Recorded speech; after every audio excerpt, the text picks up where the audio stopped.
Hello, BookTube. It's Joshua here, and I'm going to be reading you Resolution and Independence by William Wordsworth.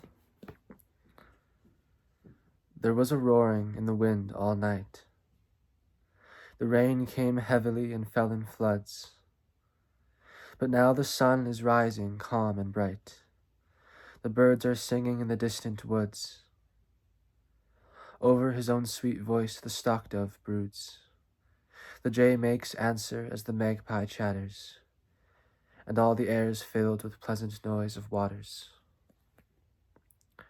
All things that love the sun are out of doors. The sky rejoices in the morning's birth. The grass is bright with raindrops. On the moors the hare is running races in her mirth. And with her feet she from the plashy earth raises a mist, that, glittering in the sun, runs with her all the way, wherever she doth run. I was a traveller then upon the moor. I saw the hare that raced about with joy. I heard the woods and distant waters roar, or heard them not, as happy as a boy. The pleasant season did my heart employ. My old remembrances went from me wholly, and all the ways of men so vain and melancholy. But, as it sometimes chanceth, from the might of joy in minds that can no farther go, as high as we have mounted in delight, in our dejection do we sink as low. To me that morning did it happen so, and fears and fancies thick upon me came, dim sadness and blind thoughts I knew not nor could name. I heard the skylark warbling in the sky, and I bethought me of the playful hare. Even such a happy child of earth am I, even as these blissful creatures do I fare. Far from the world I walk, and from all care. But there may come another day to me, solitude, pain of heart, distress, and poverty. My whole life I have lived in pleasant thought, as if life's business were a summer mood, as if all needful things would come unsought to genial faith, still rich in genial good. But how can he expect that others should build for him, sow for him, and at his call love him, who for himself will take no heed at all? I thought of Chatterton, the marvelous boy, the sleepless soul that perished in his pride, of him who walked in glory and in joy, following his plough along the mountainside.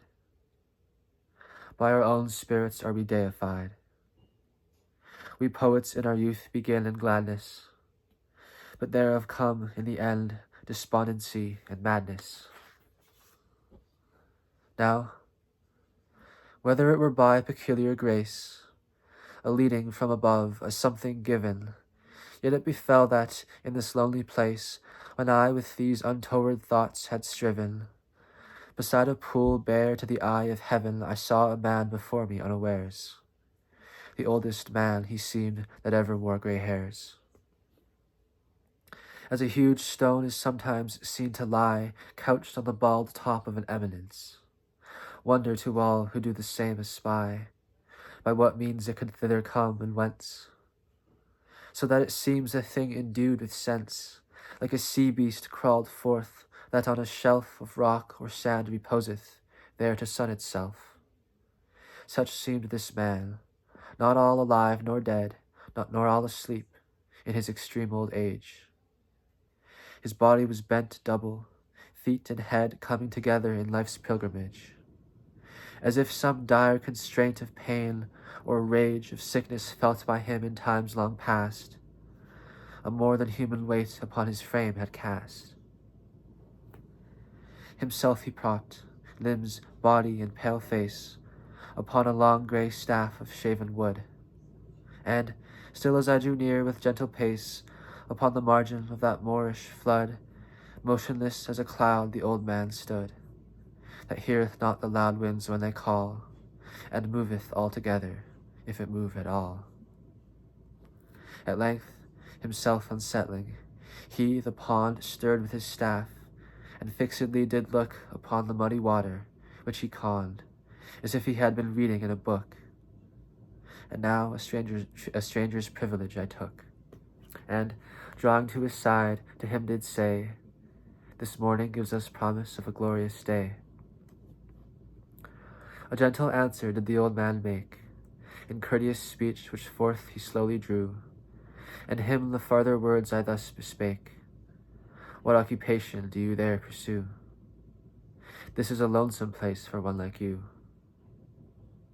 Ere he replied, a flash of mild surprise broke from the sable orbs of his yet vivid eyes.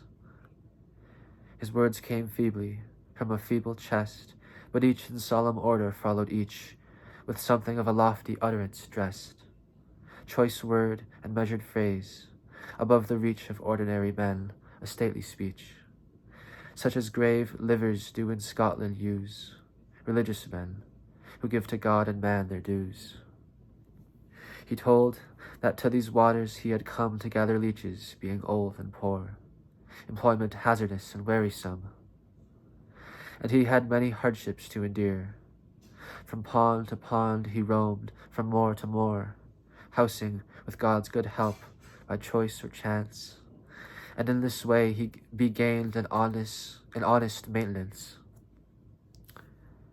The old man still stood talking by my side, but now his voice to me was like a stream scarce heard, nor word from word could I divide, and the whole body of the man did seem like one whom I had met within a dream, or like a man from some far region sent to give me human strength by apt admonishment.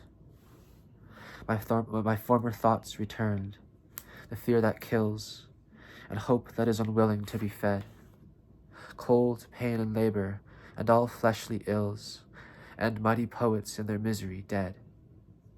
Perplexed, and longing to be comforted, my question eagerly did I renew: "How is it that you live, and what is it you do?" He with a smile did then his words repeat, and said that, gathering leeches, far and wide he travelled, stirring thus about his feet the waters of the pools where they abide. Once I could meet with them on every side, but they have dwindled long by slow decay, yet still I persevere, and find them where I may.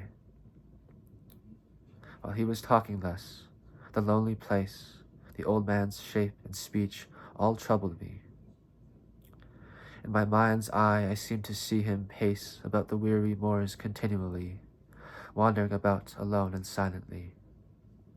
While I these thoughts within myself pursued, he, having made a pause, the same discourse renewed. And soon with this he other matter blended, cheerfully uttered, with demeanor kind, but stately in the main. And when he ended, I could have laughed myself to scorn to find in that decrepit man so firm a mind. "God," said I, "be my help and stay secure. I'll think of the leech gatherer on the lonely moor." Thank you for watching BookTube, and goodbye.